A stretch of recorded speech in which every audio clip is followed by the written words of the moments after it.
So this is a scene from a recurring nightmare that I have often when I'm thinking about my life in Mexico. I'm going to get arrested for something that I don't even know is illegal, and I'm going to end up in this particular jail cell, and I am going to need an attorney or something, someone to help me out of this situation. So right now I have Silvana from Mechs Law, and she is just that attorney that I would call in this situation. And she's probably going to debunk a few things about what the legal system is, what maybe jail looks like, what Americans should be worried about when it comes to getting in trouble with the law south of the border. Americans, Canadians, other folks, even Mexicans, I guess, just kind of who aren't familiar with how the legal system works in Mexico. And we're talking criminal issues here today. So, Silvana, first, I want you to just introduce yourself really quickly and maybe tell us what Mechs Law is so that we get a little bit of some background. Sure. First of all, as I mentioned, it's a pleasure to be here. Mechs Law is a company that provides legal services. We have international standards. Our main goal is always to provide any type of solution for our clients. We have several practices such as migration, closing department, litigation, and in general, we try to always provide the best service possible in legal services and to try to make the transition from foreigners when they're starting and to come to Mexico, since they start the first purchase of the property to migration, litigation. We made them to try to solve any legal situation that might occur and made them to understand and to always to provide the best service possible.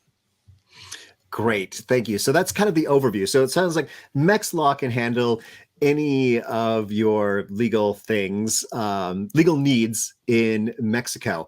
But Yes. like I said, we're talking about criminal today. So let's start out with maybe the things that you see as a criminal attorney that you see expats needing. Why would they need a criminal attorney? What are they doing wrong that puts them into the criminal justice system? Sure. Well, in our experience, usually the troubles that the foreigners are involved in criminal matters are related because of the language barrier, usually.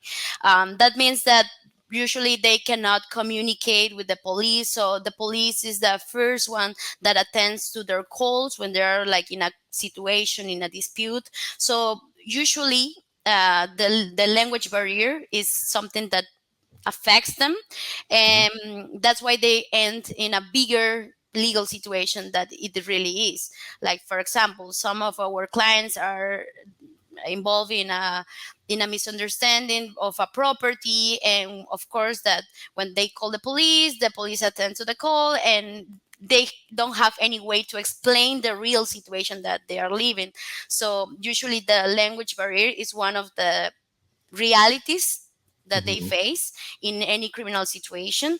And of course that because of that language barrier, they face a different not like a different treatment, but the things get more complicated sometimes because they don't have any way to communicate.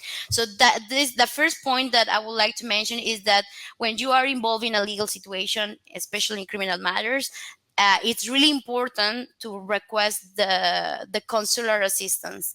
It's really important because they're going to be the first door for the foreign to have access to an attorney. Of course, that is recommended that always you have like a lawyer, like you can call directly and for that person to resolve the issue. But if, for example, if you just come to Mexico for vacations, or you are just like basically starting your life in Mexico and you are involved in criminal matters, the first suggestion it would be to request the consular assistance, because that is going to open the door for you to get the proper legal advice. Okay, great. So what I think I just heard is if you already have a lawyer, you can go directly to them. Exactly. and if you don't, go directly to the consulate. So Exactly. maybe I can kind of phrase the question like, what are the the crimes, I guess, that Americans or Canadians or whatnot typically are committing in Mexico, either knowingly or unknowingly? It depends of the state of the Mexican Republic. We have some statistics that shows that in 2019, in the center of Mexico, there were more crimes related with robbery, with theft, with money operations, illegal money operations, frauds. So there are like different types. For example, in the south of Mexico, the more current crimes are related with alcohol disputes, with possession of drugs, or like, for example, sometimes also frauds related with Frauds, yep. properties, and robberies sometimes. So it depends of the state of the Mexican Republic. Okay, great. So let's talk about that. So if you say I was to get arrested for some Mm. reason, what can I expect? What does that look like? I mean, is it going to look like that jail cell? Like immediately that I'm going to get locked up in for the rest of my life and, never see the light of day. What does it really look like? No, it shouldn't be that way. Actually, when you are arrested, there's like two different treatments that Mhm, it can happen when you're arrested, because the only way that you can be arrested is because they caught you committing the crime at that time. mhm, So legally, the police will pass your file or the report to the district attorney. The district attorney have 48 hours to decide if they want to continue with the investigation, or they are going to release you and it's only going to be an administrative arrest, or they are going to prepare the accusation, because constitutionally you have the right to know the charges that they are trying to form against you, and mhm, also to have the opportunity to be in front of the judge, and those charges will be read to you. So it's not like directly you're going to jail for the rest of your life, because constitutionally you have the right to be considered mhm, as innocent, sorry. So it depends of the crime, because sometimes for example, let's imagine that someone is involved in a dispute, in a street mhm, dispute, that only deserves administrative arrest. So that means that you're going to be 48 hours in a small jail, yes. uh, But also that can be solved actually if you have the assistance of an attorney. You don't need to go through all these 48 hours. You can call your attorney, and the attorney have legal means to use to get your immediate release. Actually, mhm, that's a legal figure that we often use when we have the knowledge that any client is being involved in these situations, and mhm, it's a immediate release. mhm, But in the case that let's suppose that the crime is really serious and they're putting together an investigation, yes, you have 48 hours that you definitely will be in that jail. But after that time, you are going to be passed in front of judge. So the mhm, judge will evaluate if the detention was legal or not, and mhm, will decide if you continue also in jail. So basically, mhm. at that point, your legal situation will be solved. Okay. So essentially, that's kind of like saying, yeah, it's serious enough. You're staying in jail. It's very similar, I think, in the United States to Exactly. them kind of determining. So then you would at some point have a trial, I assume, either way, if you're released and but you have to come back, excuse me, come back to court because something has happened. So um, maybe we can talk a little bit about that because like for Sure. me, for instance, I am a part-time resident. So Mm-hmm. I live there in Mexico in the Mm-hmm. winters, and then I'm up here in Oregon during the supposed summers. It's not really Mm-hmm. summer right now because it keeps raining, but Yeah, what is that like going back to court? Is there, am I going to be in front of a jury? Like how does that system work? Yeah, in case that, for example, the prosecution considers that they are going to carry out the charges, that the investigation will continue, because the fact that you are a foreign doesn't mean that you are going to evade justice. So, as I mentioned, in that first hearing where you are in front of that judge, the detention will be decided. That means that they are going to decide, and lawyers will argue, the prosecution and the defense lawyer will argue if it's completely necessary for the defendant or the person who is being prosecuted to continue in jail. And there are Mhm. mechanisms that we can request as defense lawyers to prevent or to avoid that our client continues in detention. Mhm. That can be a bail, it can be, for example, to provide warranties, or even just the fact that we provide an address to be located during the whole investigation Mhm. that is acceptable legally, and the defendant can continue.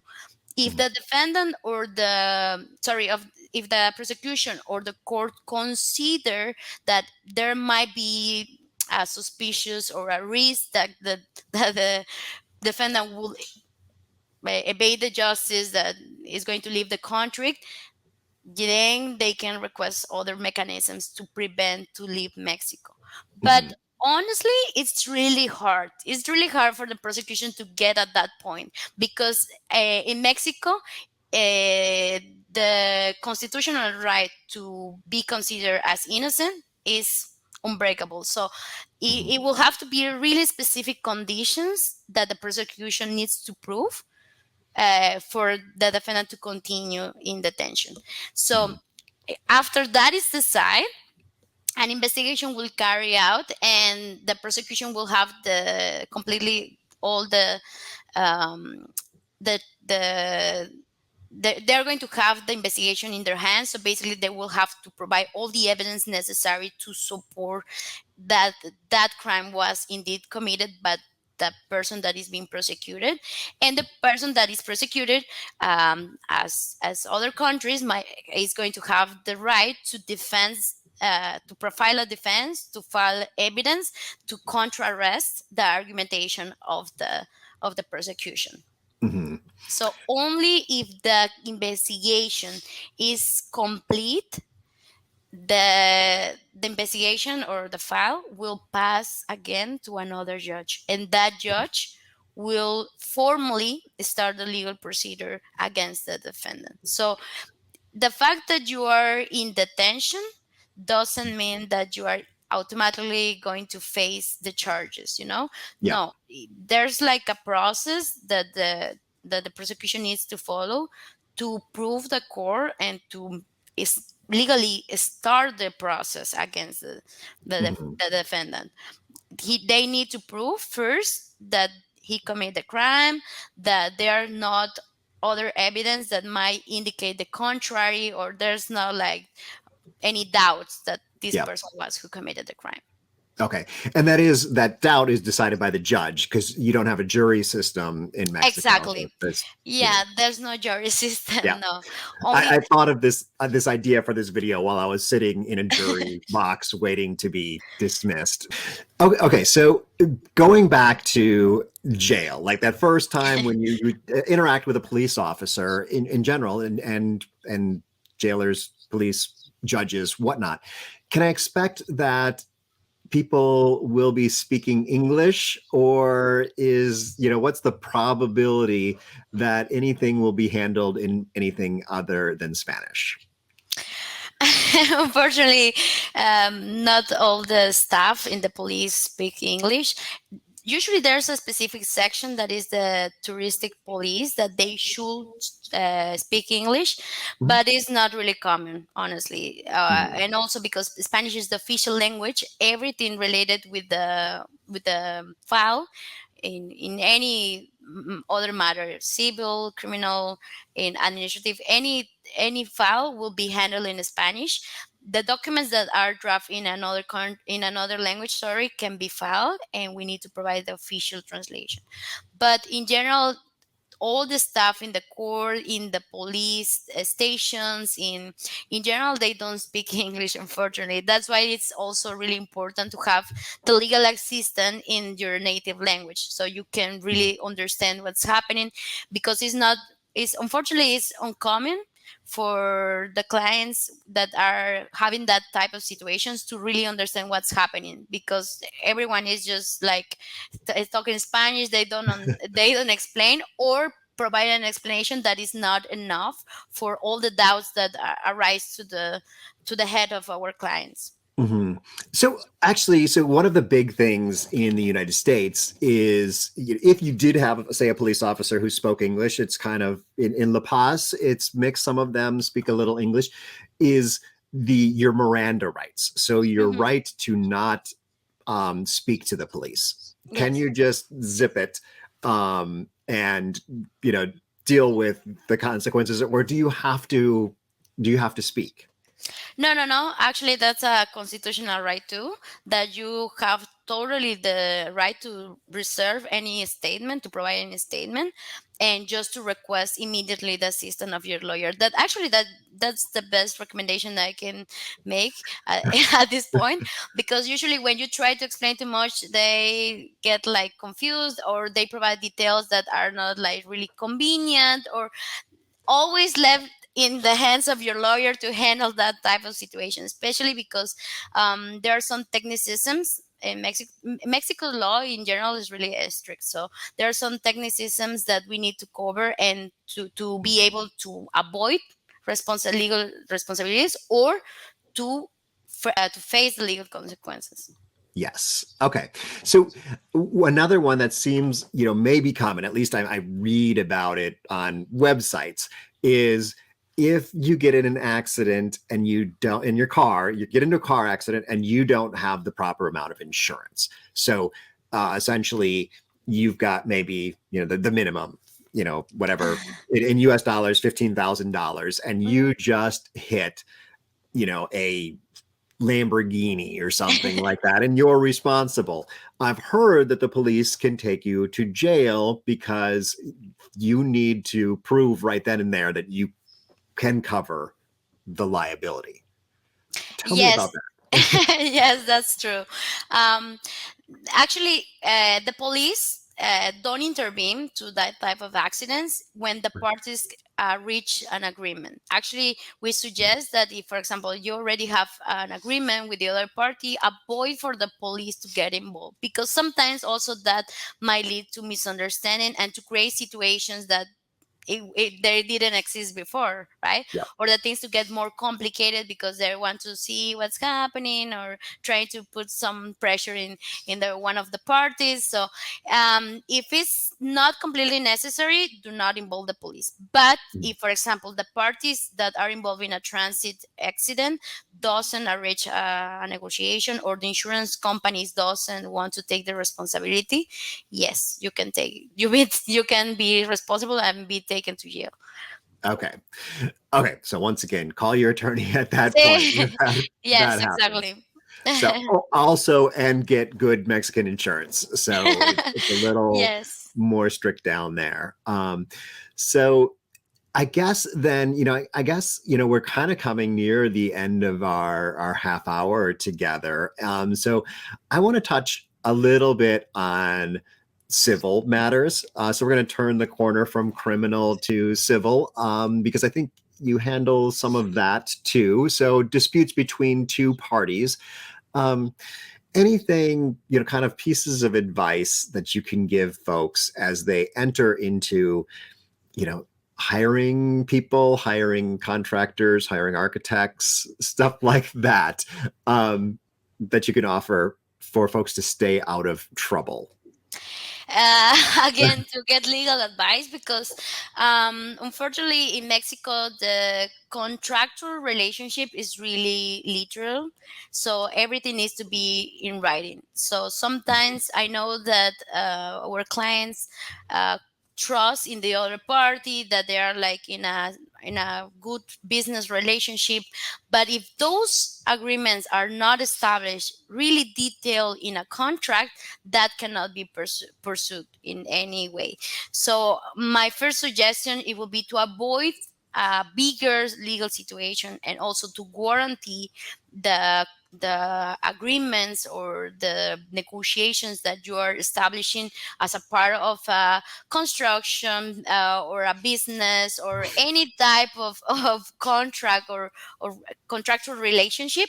It's really important to be really careful to have a really detailed written agreement and a really detailed contract, because that is going to be the base for pursuing that in court or being unsuccessful and basically to lose a lot of money. So that's really important, to always to give the importance that you should to the contract or to the business itself. I know that it's like gentleman things to have like the trust and the handshake situation, but Mhm. unfortunately here in Mexico, if that not is in a written agreement, that cannot be pursued or is more complex. By contrary, that other countries, if you have like a witness that saw that you got engaged in that verbal agreement, that's enough. Or you have an email, for example, that is really common, that our clients say, I have this email, he compromised. That doesn't work like that in Mexico. You need to have a written agreement signed by Mhm. the party. And my suggestion is to be as detailed as possible. Even if you consider that something it's irrelevant, everything is relevant in the contractual Mhm. relationships.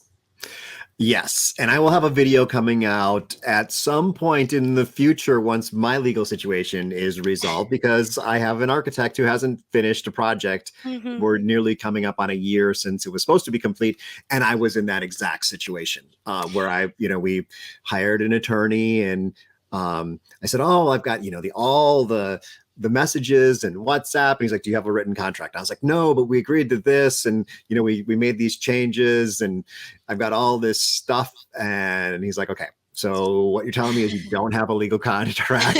So we need to start kind of from scratch to try to Yes. get agreements on how to wrap this up." The other thing, I'm not sure how common this is, but I'm assuming on the written contract you have like street addresses, Mhm. because we are currently involved with our architect. We don't have a street address, and we're working with something called Profeco. And maybe you could talk a little bit about Profeco, but Profeco doesn't have a way to contact him legally because we don't have a street address, and the street address that's on some of the paperwork is not his. Mhm. So, and those people won't forward the mail to him. So anyway, um, yeah, just let's just touch really quickly. I know we're kind of going a little different direction, but on just because this is personal for me. No, no, no. Profeco. But actually, that's really, unfortunately, that's really common. Actually, in the past, I will say after pandemic, we got a lot of work related with that construction contracts that were Mhm. breached,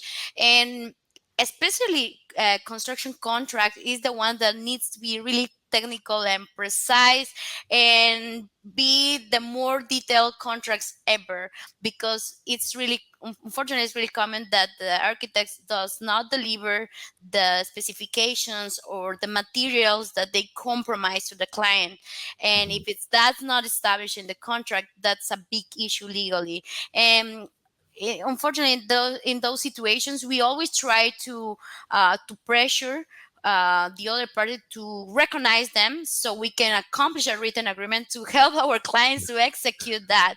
But when that is not possible because the defendant, it's kind of um, it's like a habit for him to just avoid the responsibilities, that's an issue, because unfortunately our clients lost that money basically, and there's no way to prove that they agree to those materials, and we cannot use another type of evidence like an expert report from an architect that show that the work that was delivered is not what they Yeah. signed for, right? So that's pretty common, unfortunately. And that's why I remark that it's really important to have a more the best agreement that you can get in detail, Even if Mhm. you want, like, I don't know, like if you want for the painting to be blue, if it's better if you can put what type of painting, what brand, and the color, specific color. So Mhm. as it is better if it's as detailed as possible. Yes, definitely, definitely, definitely. Yeah, we did a lot of changes that were just like, oh yeah, do this and do that, and yeah, get it all in writing. I was so excited because I was like, oh, we don't have to do change orders and we don't have to do ad services and we don't have to do all this paperwork. And then it came back to bite me. So, Yeah, yeah. and unfortunately, the Mexican law is still like a bit behind on the evidence that are related with electronic means like email Mm, or okay. video recording. They're like starting to get more recognition of the value because that's how now we handle everything. We Yeah. send a WhatsApp or make a call or a Zoom call, but it's Mhm. something that is still behind. Yeah. It's Yeah. something that unfortunately is still in process. But it seems like, I mean, the existence of Profeco, and I understand there's some other things that just help the system along in terms of working with, I guess, any service provider in Mexico. There are more, I guess, mediation. Is that kind of what? Yeah. Yes, actually, Profeco is a government office that is in charge to regulate and to make sure that the any customer has like the minimum guarantees that are Mhm. established in the federal law. Like, for Mhm. example, you have the right to be reimbursed if you didn't use a service or the material. So they're basically just an office that mediate the parties, Yeah. and they have faculty when they pass all the process of mediation and they study the case, they can issue a report, and that report can be used as a base for a litigation in a court. Yeah. But literally it's just like the willingness of the parties to mediate, basically, Right. for Profeco process. Yeah. That's kind of where we are now with the, that kind of like getting everything written down of this is what we agreed to. Um, yeah, and with the hope that we don't have to end up in court. So yeah. So anyway, well, this is great. I want to have you talk a little bit more about Mechs Law, though, and how people, how people can approach y'all if they Mhm. are in need of your services. Sure. Our services can be found in our website. There's a specific section that they can write the consultation that they have. And that consultation is going to be handled by our customer service. Our customer service will review and will pass it to the attorneys that is specialized in that practice. So it is not necessary for the clients to know exactly, I have a civil matter issue. No, it's not necessary. They can just literally provide a summary of the situation that they are having, and our customer service will take that consultation and pass it to the specific lawyer that will solve that issue. And the lawyer will contact directly the client, and then the discussions for the case and the proposals of services, and that's how the process that we have for clients. Also, we have a call center, and also the clients can call there and they can basically provide the details of the situations to our call center, and they will pass also the consultation to the attorneys or Great. directly to our office. We have offices in Mérida. We have offices in Puerto Vallarta, Ciudad de México, Los Cabos, and our main office in Playa del Carmen. Perfect. Yeah. So really you can handle cases across Mexico, right? Not Yes. just in those locations, but it is you have people there probably a little more specialized in the problems that might occur in those areas. So very good. Very good. So is there anything else that I missed here today that are like, oh, Brighton Americans, like if all of my American Canadian clients knew this before they got to Mexico, this is the one thing legally they should know. No, I think that we come to the same point. It's really important that if you are planning to move to Mexico, to always get the assistance that you need. I know that sometimes the clients make an investigation and they think that they can do the process by themselves, but unfortunately, that process has a specific issues that needs to be addressed to avoid for a complex situations for them to get involved in complex situations. So if Mhm. you're planning to move to Mexico, it is recommended for you to have the assistant that you need and Mhm. to be basically guide in in good hands for you Yes. to have that transition from living in one country to Mexico. That would be my suggestion, to have the legal advice. In Mechs Law, we can help you with any type of legal situation, starting with migration, closing, litigations. We have practice in several law fields, and we are always trying to make our clients feel like moving to Mexico is the best decision ever and that they can do it calm and just have the retirement that they are hoping to have in Mexico, not having to worry to any complex situation and just enjoy their retirement. Yes, and I love that. I love how you say it's just it is you're in Mexico, you're supposed to be having fun. So Exactly. let's make sure everything is handled for you. And that's also part of what I've built this channel around is just making it so that everything is a little easier with making that transition down to Mexico. So, Silvana, thank you so much for your time today. And if you're watching this, if I have that video about my case with my architect, that's going to be down below here. Otherwise, there will be something perfect on screen for you to watch next.